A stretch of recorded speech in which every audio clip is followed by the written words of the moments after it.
Hi and welcome to my channel. I hop in for this full moon as I really like this full moon and I have decided to resume doing them based on demand. I had people reaching out to me for different circumstances and astrology has so much to offer that I want to do it justice. So I have decided that my information is going to be more general for the collective and no longer limited to financial outlooks as I'm leaving that for private clients on a more tailored approach to their needs. Besides, as I mentioned before, I'm getting tired of the market's manipulations that is off the charts, pun intended.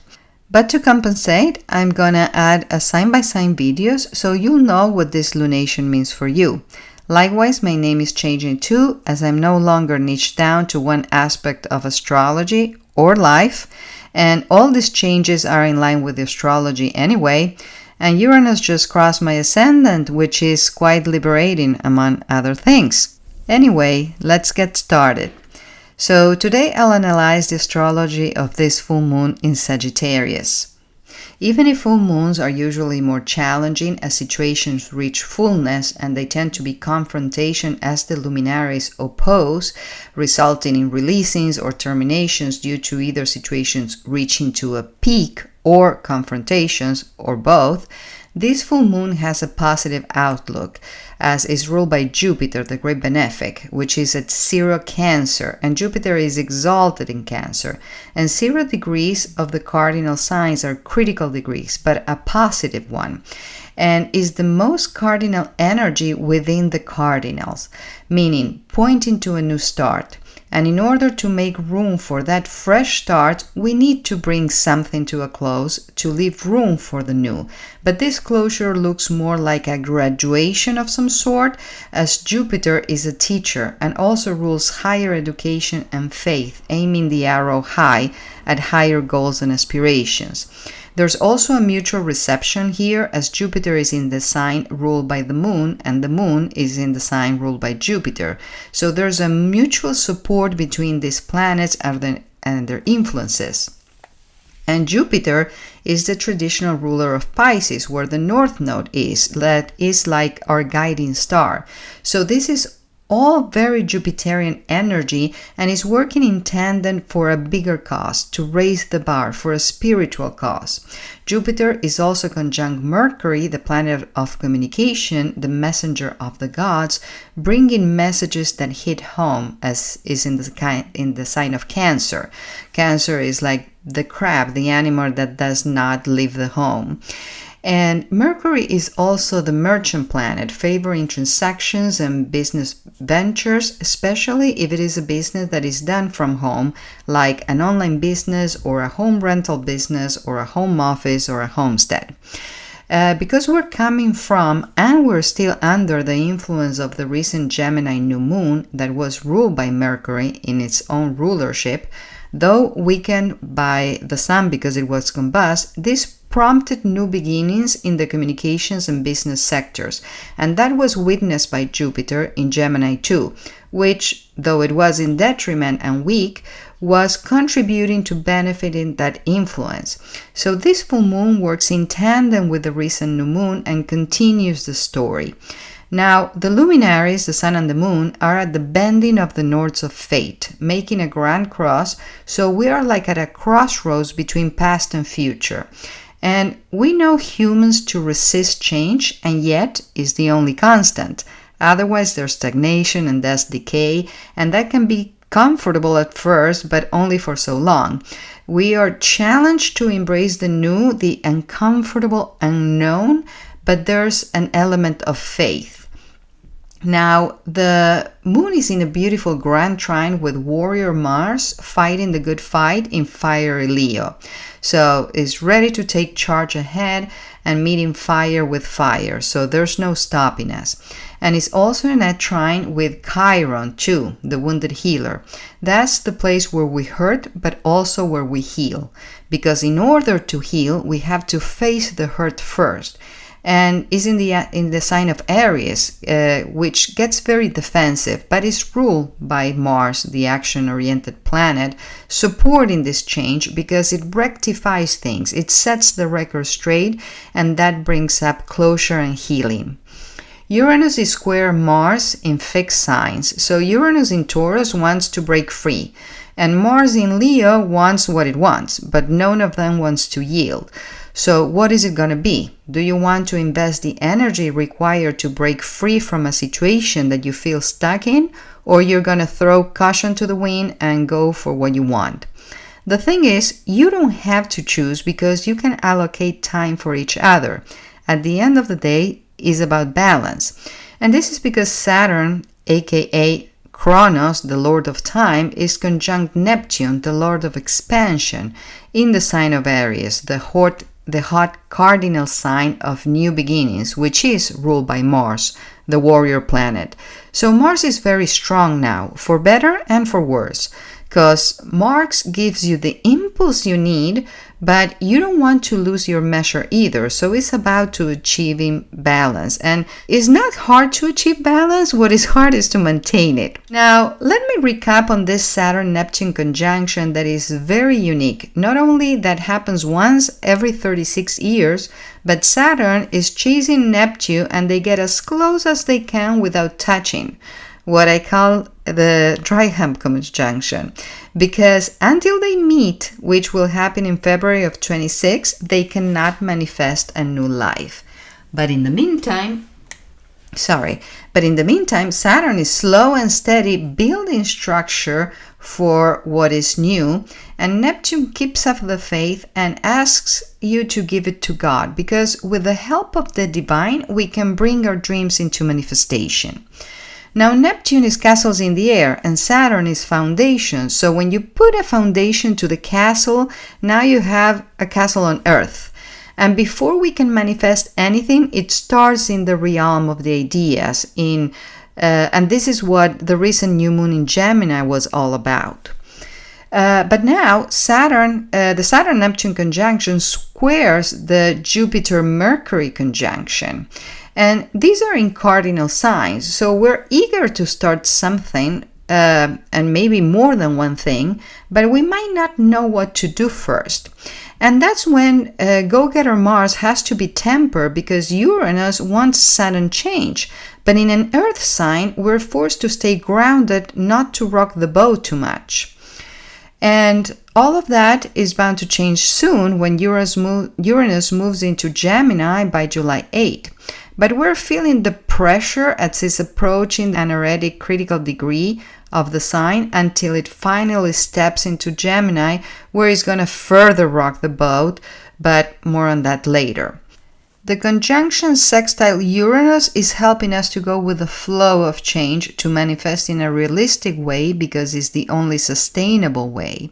And Pluto in a trine with Uranus is helping us reinvent ourselves and therefore our lives. And this grand sextile affects the collective and has a generational repercussion, as there are 3 outer planets involved, which are slow-moving planets, and these influences sustain for a while.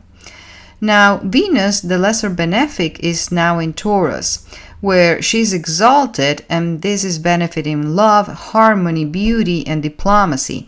And sextile Mercury benefiting communications too, but at odds with the luminaries, the sun and the moon, representing the yin and yang, the male and female energies.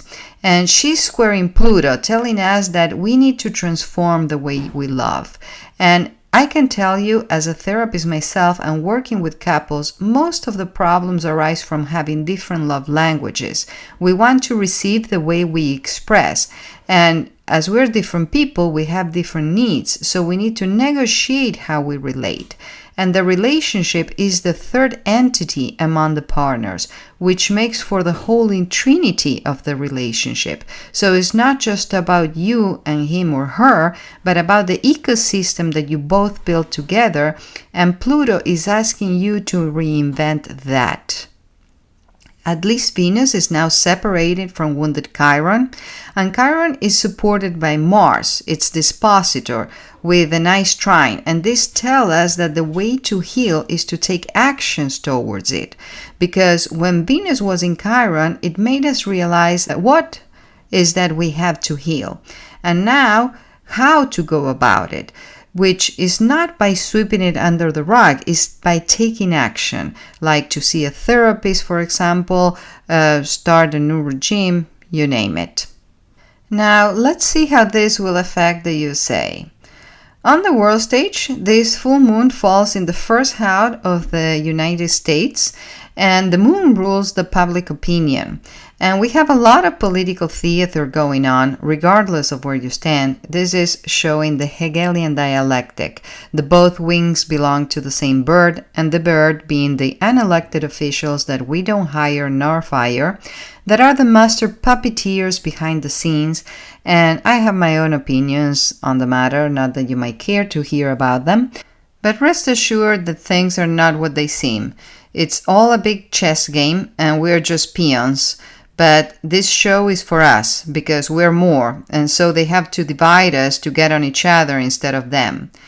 Now, this lunation opposes the stellium in the USA 7th house of partnerships, and these are allies and public enemies too, for what we might get international news, especially with Mercury there, and with so much energy in Aries in the 4th house of domestic matters. This is very kinetic energy, and this is in line with the political upheaval and the revolts in LA, where civilians are attacking ICE agents for what the National Guards might be sent. And hot Mars in Leo on the USA 9th house of foreign affairs, that could result in bellicose conflicts overseas, that there are already plenty, especially as it conjuncts trans-Pluto, which is like the summary energy of the outer planets that affects generations. And Uranus, the lord of upheaval, squares the US moon, representing the population. So we need to stop being so reacted and offended and so easily manipulated. And for the Uranus-Mars square on the world stage, I'm afraid that this energy is too hot. Uranus entering Gemini soon is also challenging, as previously coincided with bellicose moments in history like World War II and the Civil War. And finally, we may hear of more water-related issues around the world as the moon rules tides and Jupiter in Cancer magnifies the water element. Now on the markets, Jupiter also magnifies everything that Cancer rules, from silver to home-related business and hospitality. On a side note, investing in my property has been the wisest investment I ever made. And granted, other assets might make you more money, but as I said previously, you can't live in a Bitcoin. And God forbid you need your resources when volatility doesn't play in your favor. A house is something that you're forced to pay regardless if you rent or if you own. But if you own, your money is invested. And if the market goes down, at least you're living in it anyway. And if you need to sell or relocate, it's a wash, as is if your house goes down, so everybody's else. And the same goes if you capitalize on it. Yet, investing in a home had brought me peace of mind, and that is priceless and is healthy. I don't have to worry about a lease termination or the rent going up. If you can afford it, I recommend it, because even if you upgrade your home, this is an investment in itself that you can get to enjoy, and even write off when applicable. And interest on loans and property taxes are deductible too. And even with all this speculation about the possible real estate market crash, the alternative is rent, which is 100% loss. And you can think about housing even as a retirement plan, because if you cannot grow your retirement to sustain your cost of living, you're better off reducing your expenses, and housing is the biggest of them all. But this is not financial advice. In general, this full moon is going to be felt most by the mutable signs around 15 to 25 degrees, and that's Sagittarius, where it's happening, Gemini as it opposes you, and Pisces and Virgo as it squares you. And it's going to be the easiest for the fire signs, also around 15 to 25 degrees, and that's Sagittarius where it happens, and Aries and Leo because it's going to trine your energy. And now for the signs, I'll make separate videos for each sign, which applies mostly to the rising, which determines the rest of the house system in your chart and represents your ego and your identity and the way you express yourself. Then for your sun, which is like your soul in this physical world, and finally your moon, which is like your mood and therefore emotional and more internal experience. Now, you can also check the sign in which you might have a stellium, which is a cluster of 3 planets or more, where there's concentrated energy in your chart, and some even like to check the sign where they have the North Node, which is like your mission in this incarnation. And I recommend checking them all, as it's more of a comprehensive reading to understand how this energy could affect you. So stay tuned for those videos. And if you need a personal reading where I can help you the most, my prices are reasonable, so reach out to me at AstrologyByVirginia@pm.me. I'm also working on a beginner's course to teach you how to learn your own chart, so contact me to inquire about that. And with that, I will leave you today. Please share the love and subscribe because it's good karma. It takes me more than a minute to make this and just a sec to like, and it makes a world of a difference for the survival of the channel. Feel free to comment below or make requests. I'll make my best to honor them, and hit the bell for notifications not to miss out. Remember, I will never reach out to you, so be aware of scammers. Thank you for your time. See you next time. Namaste.